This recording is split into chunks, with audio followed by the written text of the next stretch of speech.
Most people want to believe that success comes from being kind, honest, and fair. It's comforting to think the world rewards goodness. But Niccolò Machiavelli, the 16th century political thinker from Florence, shattered that illusion.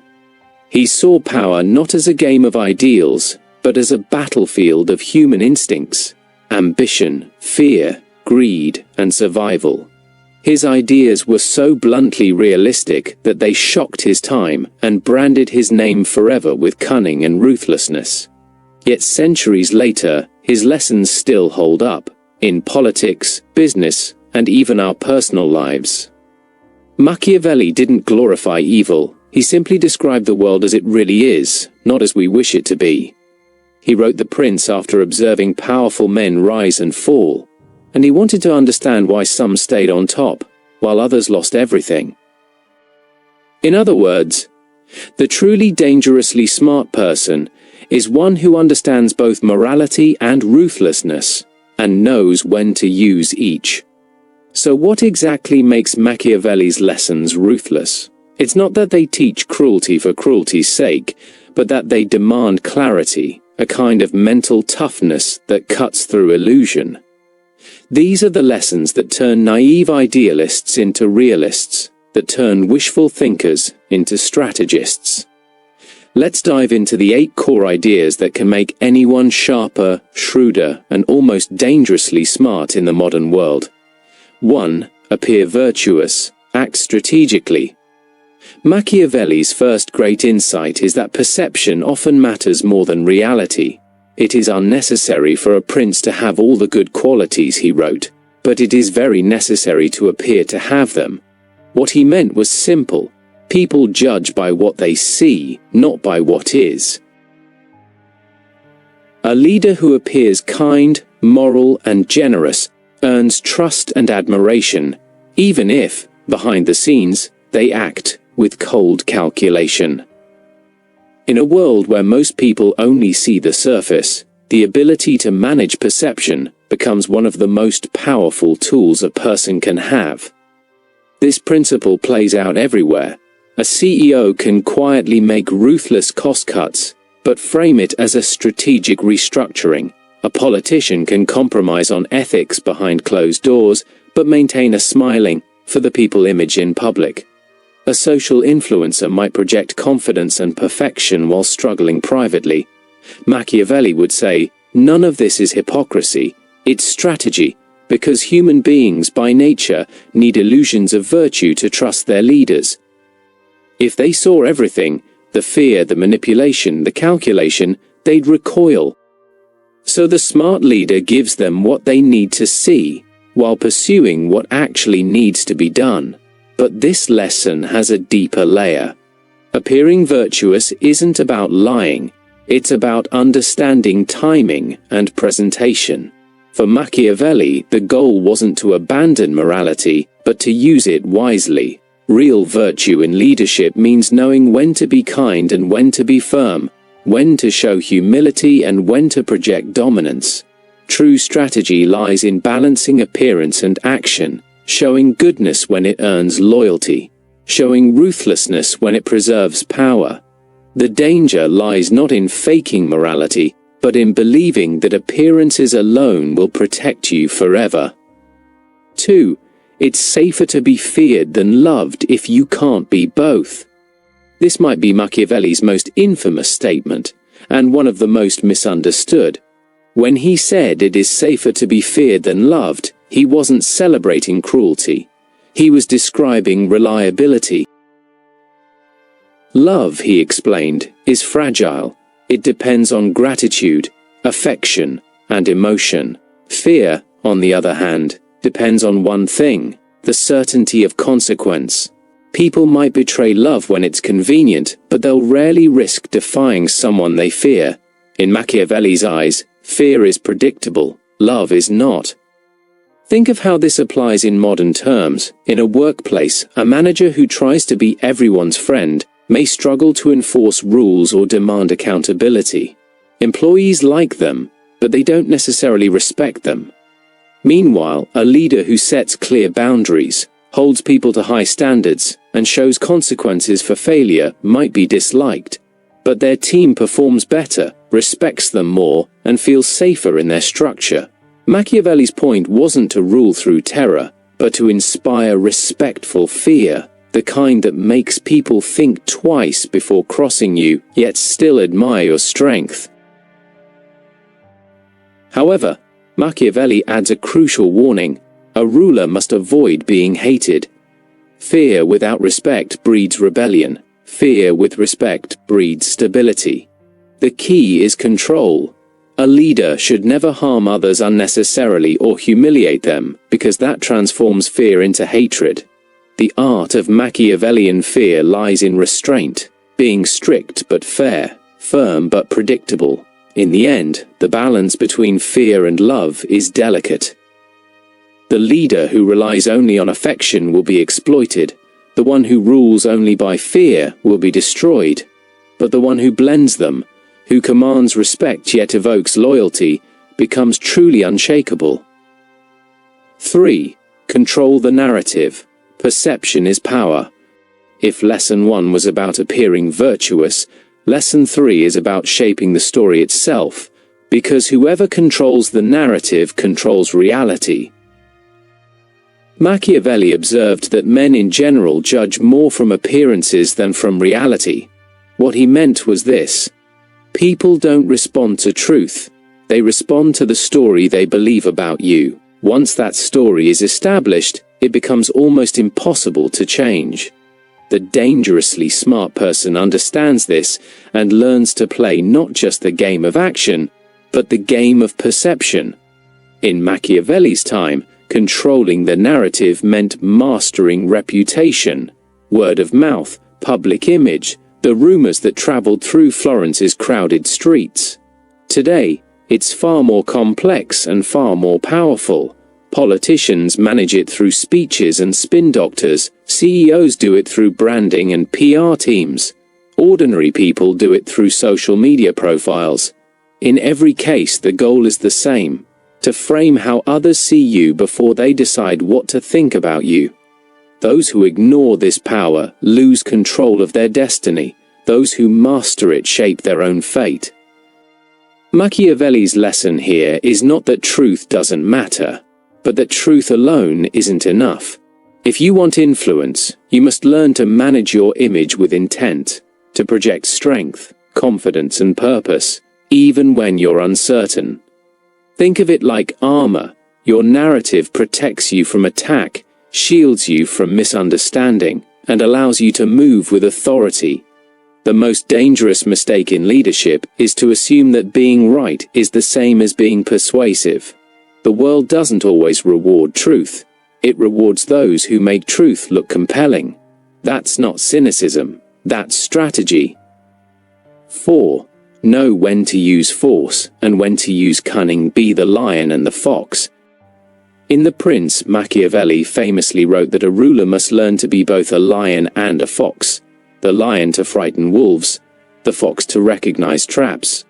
The metaphor is simple, but the lesson runs deep. Force without cunning is brute stupidity. Cunning without force is fragile deceit. Real power, Machiavelli teaches, lies in the ability to switch between both natures, to be fearless and calculating, strong and subtle, depending on what the moment demands. The lion represents strength, courage, and the capacity to impose your will. It's the part of you that defends boundaries, enforces order, and commands respect. The fox, on the other hand, symbolizes intelligence, manipulation, and foresight, the ability to anticipate danger, to use deception when necessary, and to survive through adaptability. Most people lean too far in one direction. They're either all lion, aggressive, loud, overbearing, or all fox, sneaky, hesitant, evasive.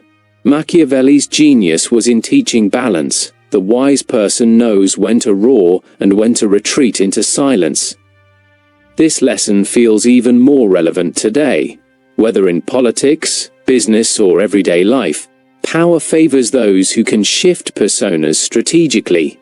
Sometimes you need to assert dominance, to act decisively and show you can't be pushed around. Other times, you need to play the long game. Stay quiet, observe, gather information, and let others reveal their intentions first. The Machiavellian mind is fluid. It's never locked in one identity. The lion and the fox coexist, each waiting for its moment. To be dangerously smart, you must master both sides, the courage to act and the wisdom to wait. 5. Make decisions swiftly. Injuries should be done all at once. Machiavelli advised that when a leader must inflict harm, through punishment, restructuring, or removing threats, they should do it quickly, decisively, and all at once. Injuries should be inflicted all together, he wrote, so that, being tasted less, they offend less. Mercy, in this sense, isn't in avoiding hard decisions, it's in ending pain quickly rather than prolonging it. This ruthless efficiency separates the strong from the weak, the strategic from the sentimental. The logic is psychological as much as political. People can forgive a single decisive blow, a restructuring, a war, a betrayal, if it feels necessary and final. But they despise a slow drip of pain.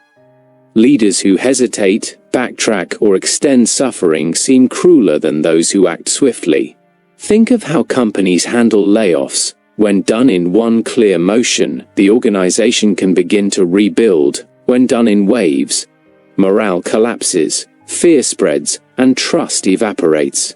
Machiavelli understood this centuries before corporate psychology existed, but he also added a counterbalance. Benefits should be given slowly, piece by piece, so people stay grateful. This dual rhythm, fast with pain, slow with reward, is pure Machiavellian brilliance. It mirrors human memory. We forget gradual rewards but remember each wound. So a wise leader compresses pain and stretches out pleasure. This lesson isn't just about power, it's about timing, empathy, and realism. To be dangerously smart, you must not only act with precision, you must feel how others will experience your decisions and calibrate them for long-term stability.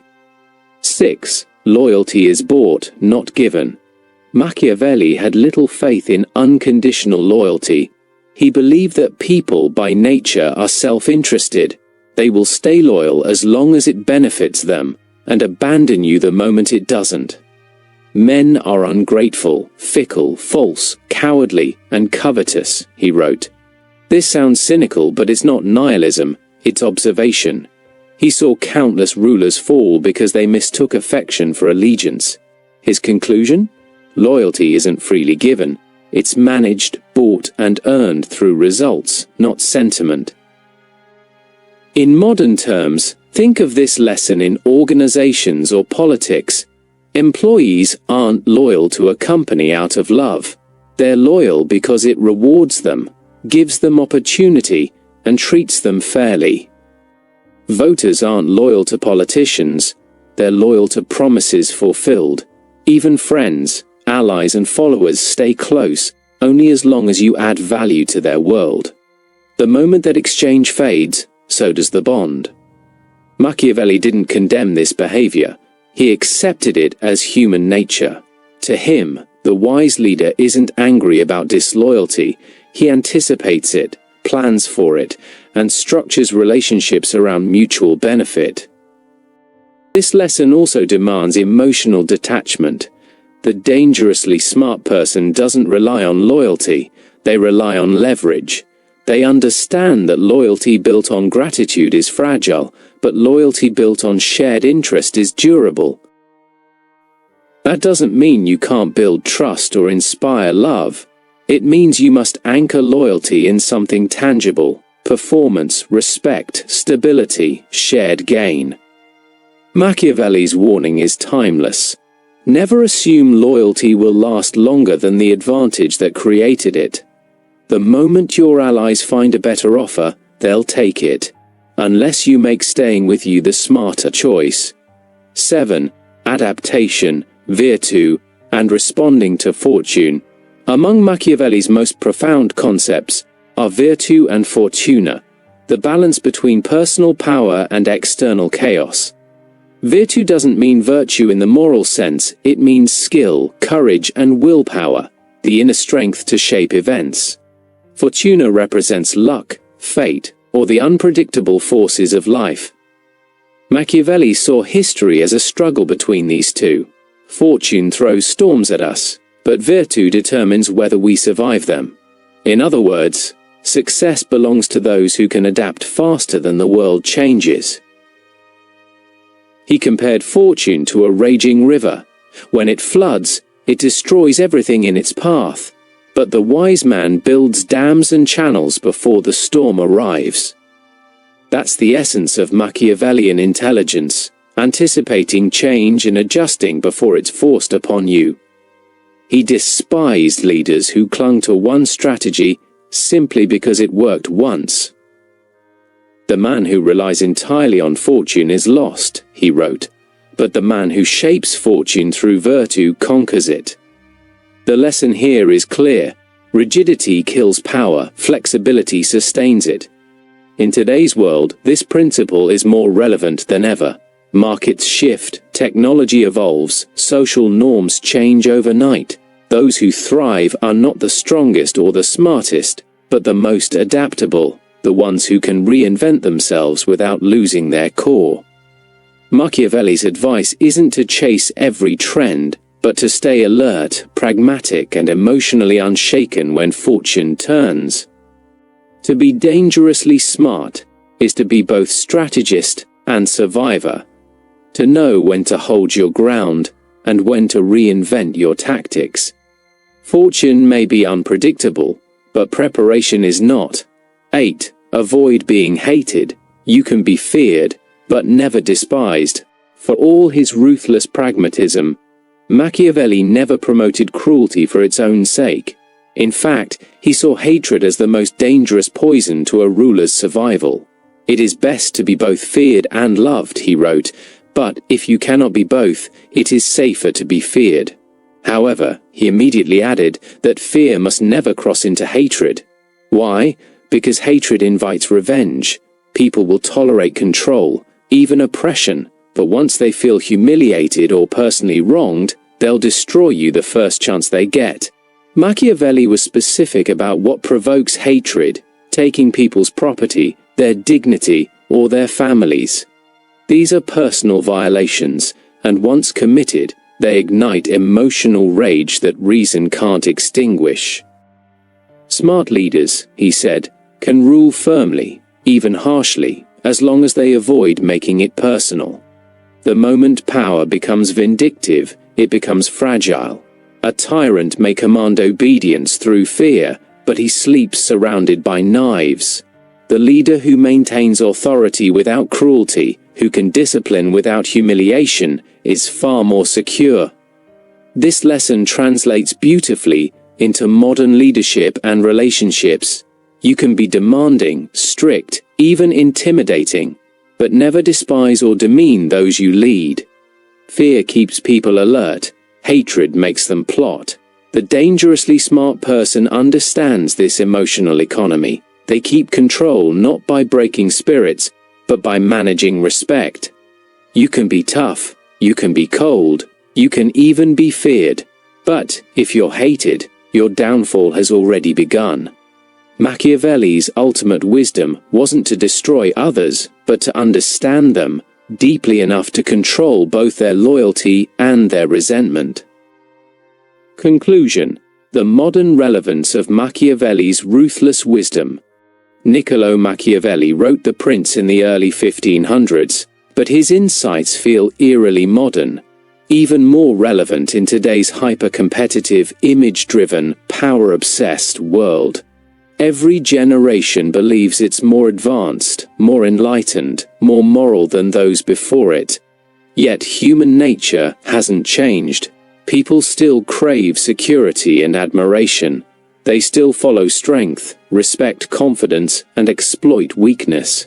The same instincts that drove Renaissance politics now drive corporate boardrooms, influencer culture, and global leadership. Machiavelli just had the courage to describe it honestly. To him, power wasn't evil, it was a tool. What mattered was how skillfully it was used. His ruthless lessons weren't about becoming heartless, but about becoming clear-eyed. The dangerously smart person, Machiavelli would say, isn't the one who abandons virtue, but the one who knows when to wield it and when to sheath it. In a world that rewards performance over purity, this understanding separates the powerful from the naive. But here's the twist. Machiavelli's wisdom is not an invitation to cruelty, it's a call to maturity. His ideal leader is not a monster, but a master of self-control, someone who understands both light and darkness, who can use fear without breeding hatred, who can manipulate perception without losing authenticity. He would argue that the most dangerous mind is the one that knows the cost of every move, yet still acts with precision and purpose. True intelligence, in Machiavelli's world, isn't just knowing what people want, it's understanding what they fear, and balancing both with grace. Today, to be dangerously smart is to think like a strategist in a world that still runs on emotion. It means being aware of the hidden currents of influence, reputation, timing, perception, and navigating them with poise. It means leading with empathy but never naivety, showing virtue but never relying on it, and preparing for chaos long before it arrives. Machiavelli's genius lies not in cynicism, but in awareness. He didn't tell us to abandon morality, he told us to master it. So, if you really want to be dangerously smart in the Machiavellian sense, here's the final takeaway. See the world as it is, not as you wish it to be. Understand people not as ideals, but as creatures of desire and fear. Lead with intelligence, act with precision, and adapt like water.